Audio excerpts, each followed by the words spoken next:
മരണയുദ്ധത്തിലാണ് ലെബനാനും ഇസ്രായേലും. രാത്രിയെന്നോ പകലെന്നോ വ്യത്യാസമില്ലാതെ അതിശക്തമായിരിക്കുന്ന വ്യോമ ആക്രമണമാണ് ഇസ്രായേലും ലെബനാനും തമ്മിൽ പരസ്പരം ഇപ്പോൾ നടന്നുവരുന്നത്.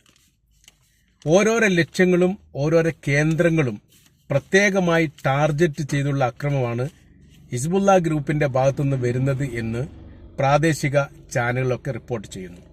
അവർ പറയുന്നത് എയർപോർട്ട്, സീപോർട്ട്, സൈനിക കേന്ദ്രങ്ങൾ, ഇസ്രായേലിന്റെ വിശുദ്ധമായിരിക്കുന്ന നഗരങ്ങൾ, ഇതിനെ ടാർഗറ്റ് ചെയ്തുകൊണ്ടുള്ള ആക്രമണം.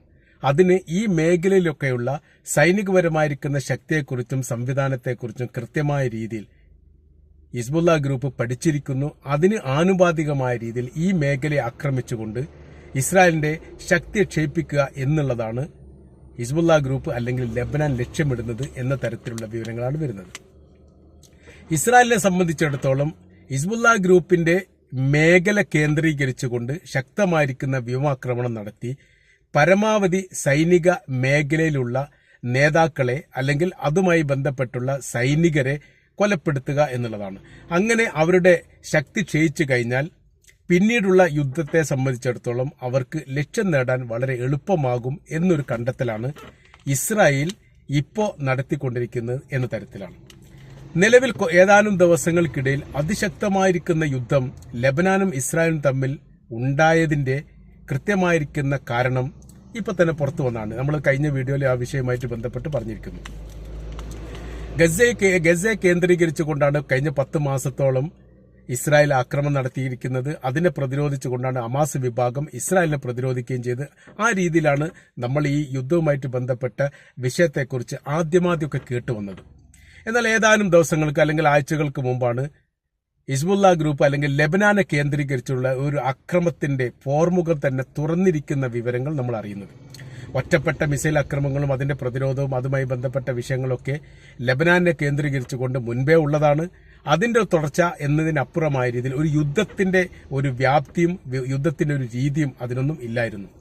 പരസ്പരം വൈമാനിക ആക്രമണമായിരുന്നു നടത്തിയിരുന്നത്. ആ ആക്രമണത്തോടനുബന്ധിച്ചുണ്ടാകുന്ന ദുരന്തങ്ങളും വിഷയങ്ങളും ഒക്കെ പല കുറിയായിട്ട് റിപ്പോർട്ട് ചെയ്യപ്പെട്ടതാണ്. എന്നാൽ ഇപ്പോൾ ഇസ്രായേലിനെ സംബന്ധിച്ചിടത്തോളം അവർ വലിയൊരു ഭയപ്പാടിലാണ്. അവർക്ക് നിലനിൽപ്പിന് വേണ്ടിയിട്ടും അവരുടെ പൗരന്മാരുടെ സുരക്ഷ ഉറപ്പുവരുത്തുന്നതുമായി ബന്ധപ്പെട്ടും ഈ യുദ്ധത്തിൽ ലെബനാനുമായിട്ടുള്ള യുദ്ധത്തിൽ വിജയിക്കുക എന്നുള്ളത് അനിവാര്യമായിരിക്കുന്ന കാര്യമാണ്. എന്താണ് ആ വിഷയം എന്നതിനെക്കുറിച്ചും നമ്മൾ മുമ്പ് പറഞ്ഞതാണ്. ആ ഭാഗം ഒന്ന് പരാമർശിച്ചു പോകാം. യുദ്ധത്തിന്റെ ഘട്ടത്തിൽ ഏകദേശം യുദ്ധം തുടങ്ങി ഒരു 6 മാസം കഴിഞ്ഞതിന് ശേഷം ലെബനാന്റെയും സിറിയയുടെയും അതിർത്തി ഭാഗങ്ങളിൽ നിന്ന് ജൂത വിഭാഗത്തെ അല്ലെ ഇസ്രായേലിയരെ ഇസ്രായേൽ സർക്കാർ കുടിയൊഴിപ്പിച്ചിരുന്നു. അത് യുദ്ധവുമായിട്ട് ബന്ധപ്പെട്ട് അതിർത്തിയിലുള്ള ആളുകൾക്ക് പ്രത്യേകമായിരിക്കുന്ന അപകടങ്ങളോ മരണങ്ങളോ അതുമായി ബന്ധപ്പെട്ട വിഷയങ്ങളോ ഇല്ലാതിരിക്കാൻ വേണ്ടി ഏകദേശം 60,000 എന്നും മറ്റൊരു റിപ്പോർട്ടിൽ 70,000 എന്നും പറയുന്നു.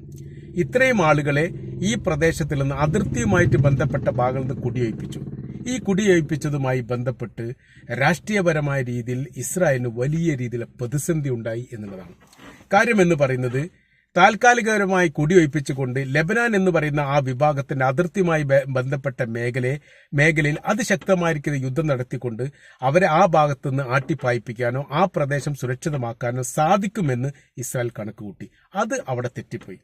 അതൊരിക്കലും അവർക്ക് എന്ത് ചെയ്യാൻ വേണ്ടി സാധിച്ചിട്ടില്ല. അതിർത്തിയുമായിട്ട് ബന്ധപ്പെട്ട പ്രദേശത്ത് ഒരു സംരക്ഷണ ഭിത്തി ഉണ്ടാക്കാനോ അതല്ലെങ്കിൽ കുടിയിറക്കപ്പെട്ട വിഭാഗത്തെ വീണ്ടും അങ്ങോട്ട് വിന്യസിപ്പിക്കാനോ ഇസ്രായേലിന് സാധിക്കാതെ പോയത് രാഷ്ട്രീയപരമായ രീതിയിൽ അവിടെ വലിയ രീതിയിലുള്ള പ്രശ്നങ്ങളിലേക്ക് കാര്യങ്ങളെത്തി.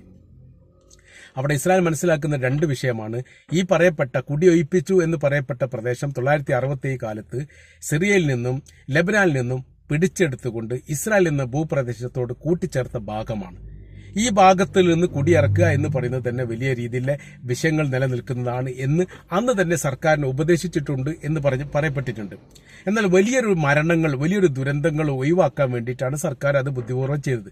അത് അവിടെ സർക്കാർ മനസ്സിലാക്കുന്ന കാര്യം ഈ ഏരിയകളിലൊക്കെ വളരെ പെട്ടെന്ന് തന്നെ തങ്ങൾക്ക് കീഴ്പ്പെടുത്താൻ വേണ്ടിയും ഈ മുനമ്പിലെ വലിയ യുദ്ധം നടക്കുന്നതിനിടയിൽ തന്നെ ഈ മേഖല കീഴ്പ്പെടുത്തിക്കൊണ്ട് അവിടെ കൂടുതൽ പേരെ, അതായത് ഇപ്പോൾ അവർ കുടിയേൽപ്പിച്ചത് 60,000 പേരോ 50,000 പേരോ ആണെങ്കിൽ അതിൽ കൂടുതൽ പേരെ അവിടെ വിന്യസിപ്പിക്കാനും അല്ലെങ്കിൽ അവിടെ താമസിപ്പിക്കാനും സാധിക്കും എന്ന് ഇസ്രായേൽ കണക്ക് കൂട്ടി. ആ കണക്ക് തെറ്റിയതാണ് ഇപ്പോഴത്തെ രൂക്ഷമായിരിക്കുന്ന യുദ്ധത്തിന്റെ ഏറ്റവും പ്രധാനമായിരിക്കുന്ന കാര്യം.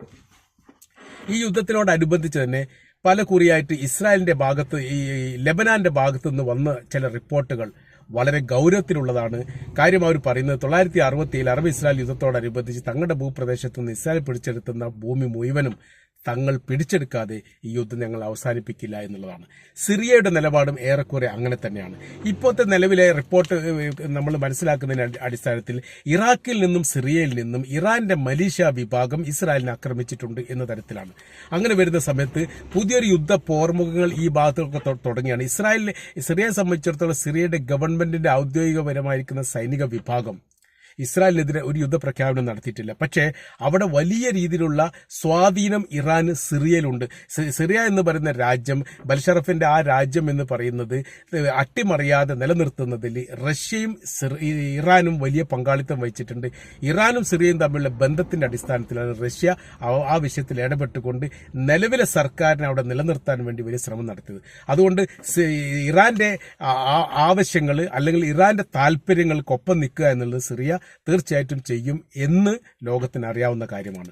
അപ്പോൾ ഇറാഖിനെ സംബന്ധിച്ചിടത്തോളം ഏറെക്കുറെ അങ്ങനെ തന്നെയാണ്. ഇറാഖിൽ സദ്ദാം ഹുസൈന്റെ ഭരണം അട്ടിമറിഞ്ഞതിന് ശേഷം പുതിയ ഭരണ സംവിധാനങ്ങൾ അവിടെ അധികാരത്തിൽ വന്നു. അത് ഏറെക്കുറെ അമേരിക്കക്ക് അനുകൂലമുള്ള ഭരണാധികാരികളായിരുന്നു. പക്ഷേ കുറച്ചു കാലം കഴിഞ്ഞതിന് ശേഷം ഇറാഖിന്റെ സ്വകാര്യമായിരിക്കുന്ന വിഷയത്തിലും അവരുടെ ഭരണ സംവിധാനത്തിലും അമേരിക്ക ഇടപെടുന്നുണ്ട് എന്നൊരു പരാതിയും അതിനിടയിൽ പുറത്തു വന്നു. അതോടുകൂടി ഭരണാധികാരികളും അമേരിക്കയും തമ്മിലൊക്കെ വലിയ അഭിപ്രായ ഭിന്നതകളുണ്ടായി. നിങ്ങളുടെ സേവനം ഇവിടെ ആവശ്യമില്ലെന്നും നിങ്ങൾ രാജ്യം വിട്ടു പോകണമെന്നും ഇറാഖിന്റെ ഭരണാധികാരി അമേരിക്കയോട് പറഞ്ഞു. അത് വലിയ രീതിയിലുള്ള വിഷയം, വലിയ ചർച്ചയൊക്കെ വന്നതാണ്. 2500ഓളം അമേരിക്കൻ സൈനികരും അതിന്റെ സൈനിക വിന്യാസങ്ങളും അമേരിക്കയുടെ എയർപോർട്ടുകളും ഇപ്പോഴും ഈ ഇറാഖിൽ പ്രവർത്തിക്കുന്നു. തൽക്കാലത്തേക്ക് തങ്ങൾക്ക് അതിന്റെ ആവശ്യമില്ല, സഹായകാര്യങ്ങളുണ്ടെങ്കിൽ തങ്ങൾ അറിയിക്കാം എന്ന തരത്തിലാണ്. പക്ഷേ അമേരിക്കയെ സംബന്ധിച്ചിടത്തോളം അവർ അട്ട കയറിയ പോലെയാണ്. ഒരു പ്രദേശത്ത് അവർ കയറിക്കൂടിയാൽ പിന്നെ അവർ വിട്ടുപോകില്ല എന്നുള്ള കാര്യം ഉറപ്പാണ്. അവർ പോയിട്ടൊന്നുമില്ല, അത് അങ്ങനെ തന്നെ തുടരുന്നു. പക്ഷെ അവിടെ ഈ വലിയ രീതിയിലുള്ള മനുഷ്യർ, ഇറാഖിലെ ജനസംഖ്യയെക്കുറിച്ച് പറയുകയാണെങ്കിൽ 65% ഷിയാക്കളും 45% സുന്നികളുമാണ്. 45% ഉള്ള സുന്നികളാണ് കഴിഞ്ഞ 10-40 വർഷത്തോളം, അതായത് സദ്ദാം ഹുസൈന്റെ കാലഘട്ടത്തിൽ മുഴുവനും 65% ഷിയാ വിഭാഗത്തെയും ചേർത്തുകൊണ്ട് ഭരണം നടത്തിയത്. ഇന്ന് അവിടെ സ്വാധീനം ഈ ഷിയാക്കൾക്കാണ്. ഷിയാ ഭരണ സംവിധാനമാണ് ഇപ്പോൾ ഏറെക്കുറെ അവിടെ നിലനിൽക്കുന്നത്. അതിൽ വലിയ സ്വാധീനം ഇറാനുണ്ട്. ഇറാന്റെ വലിയ മലീഷ്യ വിഭാഗം അവിടെ പ്രവർത്തിക്കുന്നു. അവര് ഇത്തരം ആക്രമണവുമായിട്ട് ബന്ധപ്പെട്ട്, അത് ഇസ്രായേലിനെ ആക്രമിക്കുന്ന കാര്യത്തിലൊക്കെ ഇവർക്ക് എപ്പോഴും ഏകോപനമുണ്ട്. പരസ്പരം അങ്ങോട്ടും ഇങ്ങോട്ട് കണക്ഷനാണ്. ഇറാനും ഇറാഖും തമ്മിൽ അതിർത്തി പങ്കിടുന്ന രാജ്യം എന്ന നിലക്ക് പല രീതിയിലും പല രൂപത്തിലും വലിയ ബന്ധങ്ങളുണ്ട്.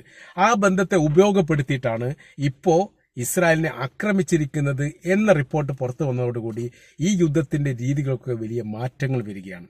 ലെബനാനെ ഈ പേജർ സ്ഫോടനവുമായിട്ട് ബന്ധപ്പെട്ട് അങ്ങനെ ഇല്ലാതാക്കാൻ സാധിക്കും എന്നൊക്കെ ഏറെക്കുറെ ഇസ്രായേൽ കണക്കുകൂട്ടിയിരുന്നു.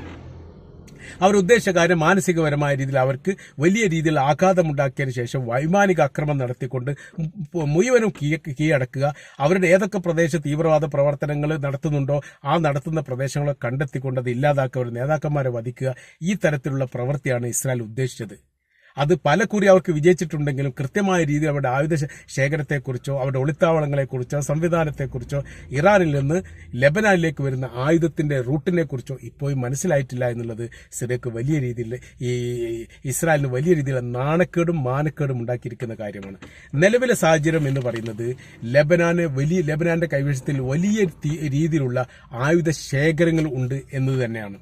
അത് അത്യാധുനികപരമായിരിക്കുന്ന ആയുധങ്ങളും കാലോചിതമായി പരിഷ്കരിക്കപ്പെട്ട ആയുധങ്ങളും സാഹചര്യത്തിനും അവസ്ഥക്കും അനുസരിച്ച് ഉപയോഗിക്കാൻ പറ്റുന്ന ആയുധങ്ങൾക്കും അപ്പുറം മറ്റുള്ള ശത്രു രാജ്യങ്ങൾ കാണാത്ത തരത്തിലുള്ള ആയുധങ്ങളും യഥാർത്ഥത്തിൽ ഇപ്പോൾ ലെബനാന്റെ കൈവശത്തിൽ ഉണ്ട് എന്ന് ഏറെക്കുറെ ഉറപ്പായിരിക്കുകയാണ്. ഇതിനിടയിൽ തന്നെ ഹൂത്തികളുടെ അക്രമവുമായിട്ട് ബന്ധപ്പെട്ട് അമേരിക്കയുടെ ഒരു വൈമാനിക സൈനികൻ തന്നെ പറഞ്ഞൊരു കാര്യമുണ്ട്.